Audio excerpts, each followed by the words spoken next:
kutokana na wimbi kubwa la wananchi wasiokuwa na uwezo mkubwa wa kutambua sheria, Mheshimiwa Rais ametuelekeza kupitia kikao cha jana pale Arusha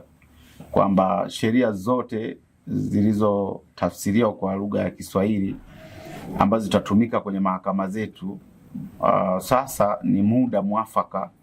wa kutuma mawakili wakatoe ufafanuzi wa kina kwenye kila mkoa kueleza kwamba sheria hizi maana yake nini na faida zake. Kwa hiyo Mheshimiwa Rais baada ya kufanya uzinduzi mkubwa wa sheria hizi zaidi ya 446 ambazo zimetafsiriwa kwa lugha ya Kiswahili, ambazo zitasaidia wananchi wengi sana kushinda kesi, kwa sababu sasa hivi ukifika mahakamani inakuwa ni changamoto kubwa, hukumu ziko zinaandikwa kwa Kiingereza, lakini sasa hivi kwa kweli tutashuhudia wananchi wengi kushinda kesi kutokana na matumizi ya lugha ya Kiswahili. Lakini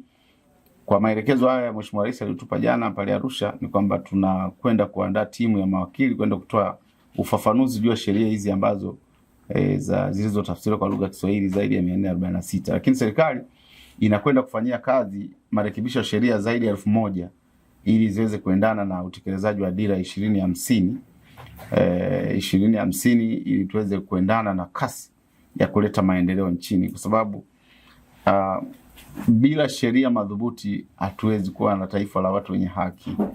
na watu wenye haki hupelekea kuwa na amani, amani hupelekea kuwa na maendeleo. Kwa hiyo tumejizatiti kwamba lazima tufanye marekebisho sheria zaidi ya 1000 kwa haraka, afu na zingine zitakuwa zinafuata ambazo zenyewe sasa zinakwenda kuisaidia nchi kwenye kupiga hatua kwenye swala za maendeleo: sheria ya uwekezaji, sheria ya makampuni, sheria ya ukusanyaji wa mapato, sheria ya kuanzisha viwanda. Ni kazi kubwa ambayo inaenda kufanyika kushirikiana na ofisi ya mwanasheria mkuu wa serikali, ambaye tunashirikiana kwa karibu kuhakikisha kwamba sheria hizi zinafanywa kazi pamoja na wizara husika na tume ya kurekebisha sheria, tume ya urekebu,